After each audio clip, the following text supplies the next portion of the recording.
Happy Saturday. Squeeze a story in between. Everything going on. I hope you're having a beautiful day so far. And let's see what's going on. Oh, Ada's violin. Different.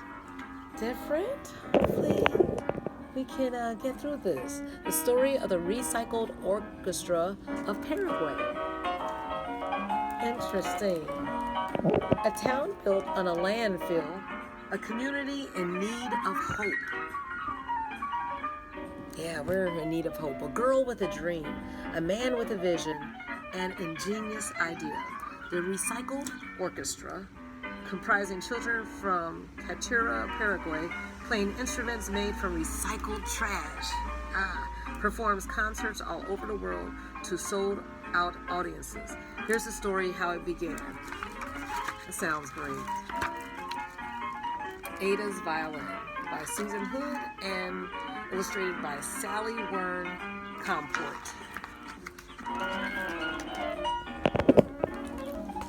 Let's look. Ada Rios grew up in a town made of trash. Colors are vibrant. Oh my. Every morning at dawn, Ada heard the first garbage trucks rumble and roll down the road to Catura. Beep, beep, beep. Backing into the landfill, they tipped their loads up and crashed. The crash was at the landfill. I'm sorry. The trash came tumbling down. 1,500 tons each day. Can you imagine? Ada and her friends watched as the gancheros, recyclers, scrambled, tearing into plastic bags with long-handled hooks, pushing aside moldy produce and grabbing anything they could recycle or sell. The going rates, 5 cents for a pound of cardboard, 10 cents for a pound of plastic. People made money from garbage. This noisy, stinking, sweltering slum was not the most nurturing neighborhoods Ada watched, eyes wide, but she didn't say much. And yet she liked to imagine each garbage truck was a box of surprises. One never knew what might be inside. Her father had found appliances, toys, perfumes, and antique watches. One woman even discovered a small box full of gold jewelry. Little did Ada know there was a bigger surprise waiting for her in the landfill. Yeah, because when people clear out houses after someone leaves, a lot of times relatives do not go through each item, each drawer, and you can find a lot of treasures in the midst of what some might deem trash. Every day when Ada's parents went to work, Grandmother Miriam cared for Ada and her little sister, Noelia. Grandma loved to sing rock and roll songs from the 1960s. The girls grew up to the tunes of the Beatles, Michelle, my belle, Simon and Garfunkel, and Creedence Clearwater Revival. And Ada loved to sing too, but only when no one was listening. Ada's dad brightened the night with stories and songs of great musicians. He turned up the radio and pointed out the sounds each instrument made. Ada heard one above all others. Zing went the strings of the violin.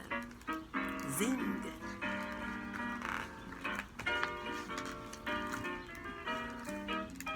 When the girls started school, Grandma returned to work as a recycler, collecting bottles and cans in the city. Classes let out at noon. Young Ada was in charge of Noelia until her parents were done with work. At first, girls stayed close to home, playing with Grandma Miriam's doggies and making sand cakes in the dirt. Soon they joined their cousins, playing hide and seek or a game of handball in the streets. In time, they ventured farther afield, walking down to the bodega to get candy. But Ada noticed the teenagers hanging out in the alleys, grumbling about life in the landfill, looming ahead. What would happen to them, to her little sister? She watched as the older kids turned to gangs and got into fights. One day when Ada was 11 years old, her grandmother saw a sign posted on the wall of the chapel. Violin, guitar, cello, taught Saturdays at 8 a.m., like Saturday morning here. How Grandma had longed to learn music. Too late for her, maybe, she thought, but not for her granddaughters. She signed them up without asking them or their parents. Ada's heart sang out. Thanks to her abuela, she could leave her worries behind and learn to play. That's the beauty of music making music instruments. At the first class, the teachers, Fabio Chavez, had 3 guitars and 2 violins to share. Ada chose a violin right away, but 10 children had signed up. Frustrated, Ada and her friends found that there were not enough instruments to go around. Oh, limited supply. And there was a bigger problem. Everyone quickly realized that the children would need to practice at home, but it wasn't safe to be seen with an expensive instrument in Cotuera, where a violin is worth more than a house. Wow. Watching the children play amid broken glass and rusty metal, Senor Chavez knew he had to do something. He remembered a band called Les Luthiers that made its own instruments. That was it. He asked Nicolas Cola Gomez, a ganchero and carpenter, for help. Senor Gomez found a discarded drum with a big hole in it. What could he use to fix it? He picked through the trash and discovered an old X-ray film. Would that work? It did. Senor Gomez kept experimenting, and others like Tito Romero helped. Inventing instruments wasn't easy, but they fiddled around, discovering which materials hit just the right notes. They transformed oil drums into cellos, water pipes into flutes, and packing crates into guitars.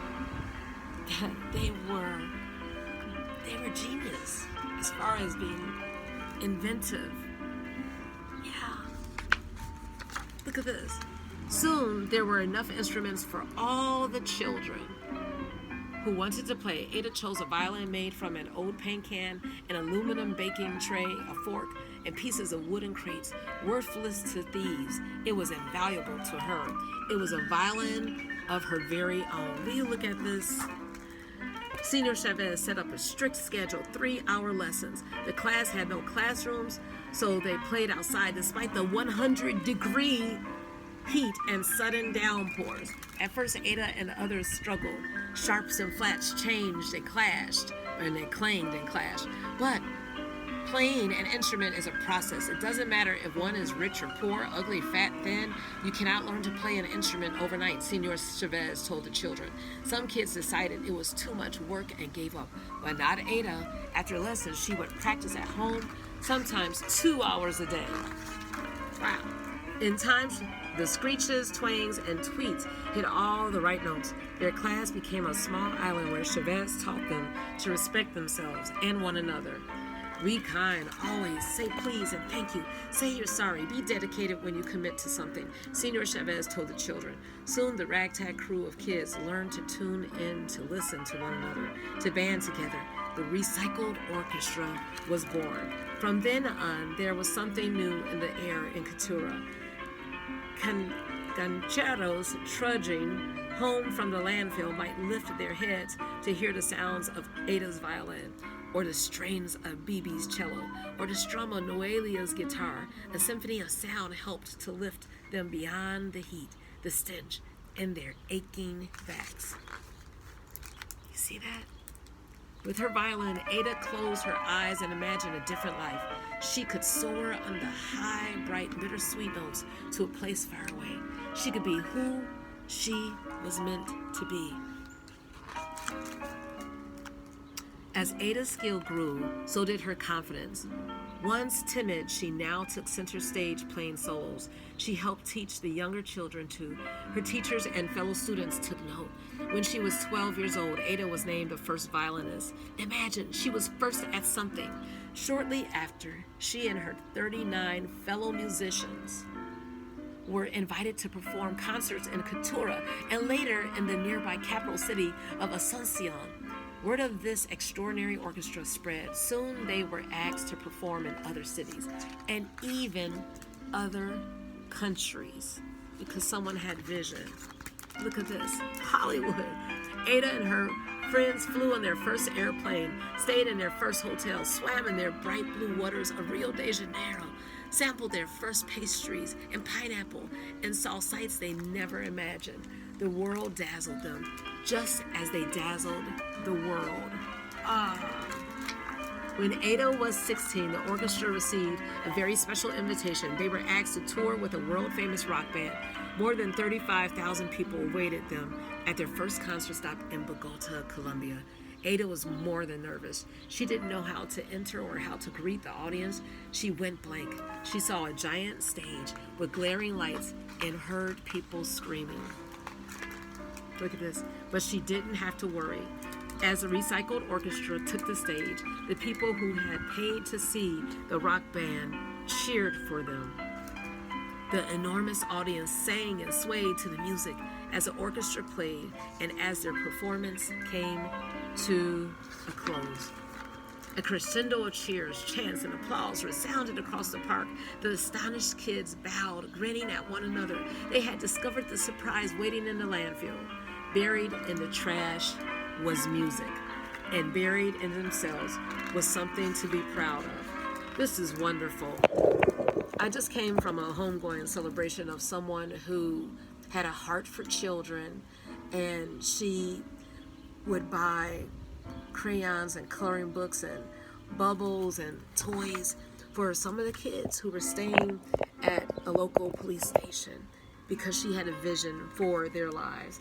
And I was so moved by her life. I was taking notes and I said, oh my goodness, before I become this certain realm in my career, I want to master, even though I love children, but she was always so generous and giving, and each one of us can learn something from someone's life, even if we don't understand why they are no longer with us. I'm sure the abuela in this story is in the hearts of so many children, especially Ada. So let's make a difference today.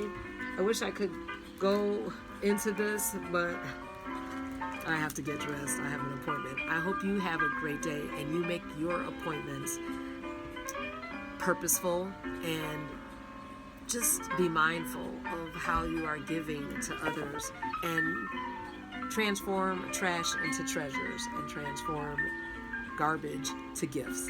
Have a good day.